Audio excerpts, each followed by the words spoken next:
It's meant to report an update on my Jumbo. The buddy build with Greg Reilly, and getting on quite nicely now. I've got a little bit on the gun barrel somewhere I made a little dink in it, but that's okay because once a bit of filler in that you won't even notice it. But I used the kit bit and drilled the barrel out a little bit wider and deeper into the bit, a little bit deeper I should say, into the barrel, so give it a bit more depth when I paint it. I suppose I should have used the metal one, but too late now because it's glued in place.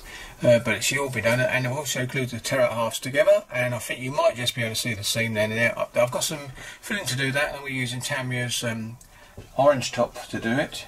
So you just put it out there, and you can actually wipe it off as well, and if you get too much, and just dabble it around all the seams. I may or may not do it all over the turret, I'm not sure. I'm going to have a couple of look at photographs like Greg did to see what's what, and if I think I will, that's what I'll do. But the first thing I've got to do is get stuck in with some more PE. I've actually got some PE bits on the turret, on the actual tank. I've just started, and I might be able to just show you this bit, and I think you can see them silver bit, the brass bits, but when it's painted, it says clearly water on both those ones you can see, for this one and the other one. And I think you can see in there that I've painted in there white and a bit of wash in it to give it a bit of dirtiness, but obviously with no interior it's a bit pointless in some ways. But I've done the same with the turret. I think you can see it there. Same way as the turret, and a bit pointless again because you won't see much in there, but it's done and we know it's been done, that's the thing. The machine gun has actually been done in there a different colour, metallic black, so that's okay as well. I've actually replaced the machine gun on the bow, which I'm quite happy with, and I think if I zoom in, you'll see what I mean. If I stop now and zoom in,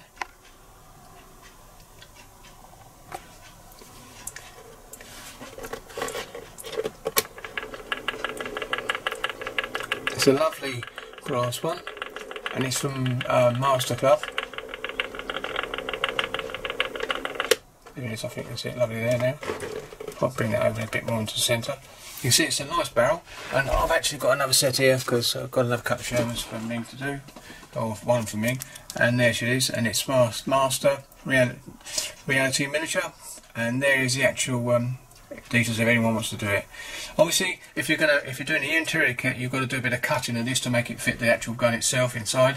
But I've actually put the gun on the inside and just used this on the outside and trimmed this to fit perfectly. And I like it the way it looks. It looks nice, so that's okay. So got another one for later. So zoom out again, and really, you might be able to see the grey that's on these wheels. I noticed that in the kit, when you join them again, there's a little seam runs down. I think I mentioned it in the last video. I've actually used the same orange top Tamiya filler just to put on there, and when I let it dry a little bit, and then I've got a brush, dipped it in a lacquer thinners, took some of it off, and then rubbed it down until it's smooth, and also it cleared when across the filling is lovely. And it's dried and just nice, so I'm okay with that. So when I get a bit of paint on it, you won't notice it as much at all. So that's that bit done. I've put some details on top. The actual hatch up here is obviously just put up there for fun, because it's just sitting there, because I've got to do that. So have it in place, paint it, and then come in with the clear parts afterwards, along with all the hatches as well. Round the back,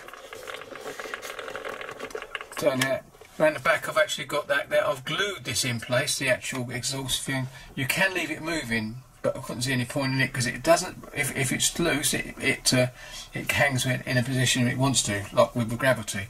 So I've moved it up so it's actually, the exhaust fumes is actually being dissipated through the back, actually, as it's going along. So that works out really nice as well. And I'll bring it out a bit further now.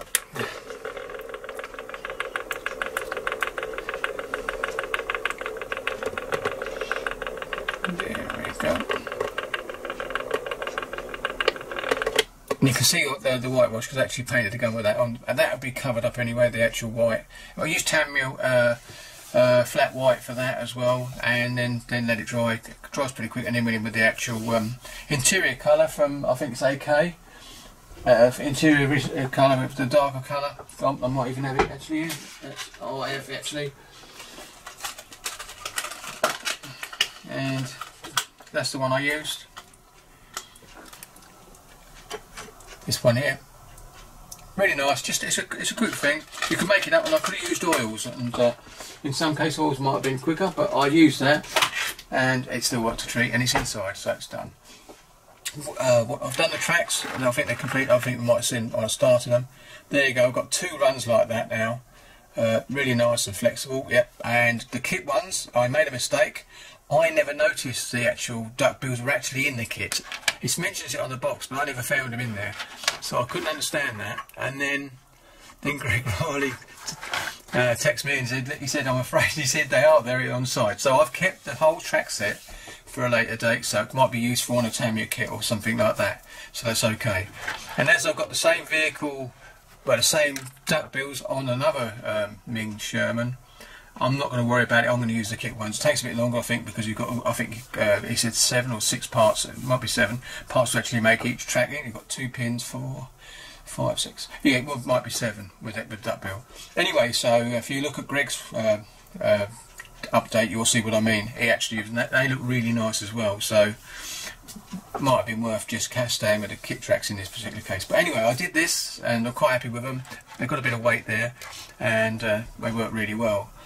Just starting on the back platform bits that goes on the back, the actual bit on the back. And now I've noticed a lot of photographs of the jumper, it doesn't seem to always have that open, so I'm going to be closing mine up at the back, so there'll be no little storage on there, and basically the cleaning rods come into full view then, and I've cleaned them up a little bit, and they come into full view and sit on the back, and you'll see them more because actually when the actual shelf is actually folded up. I'm going to replace the timber you see there with a bit of timber. I've got some wood that's more or less the same size. I should cut it to length and then put it on there, and it'll be a natural bit of wood that's actually sitting in the front there, doing exactly what it is there, using it to put things on, and it keeps them there. So that's it. So I don't think there's much else to talk about really. I mean, I have got I'll just leave them on there because they're on there. I've got these bits done, you can see for the hatch, and a little handy like that handle sitting. Can you see it? Oh yeah, it's actually coming up. There you go. One little handle so I don't lose it, because I cut it one off extra by mistake, so that'll be okay.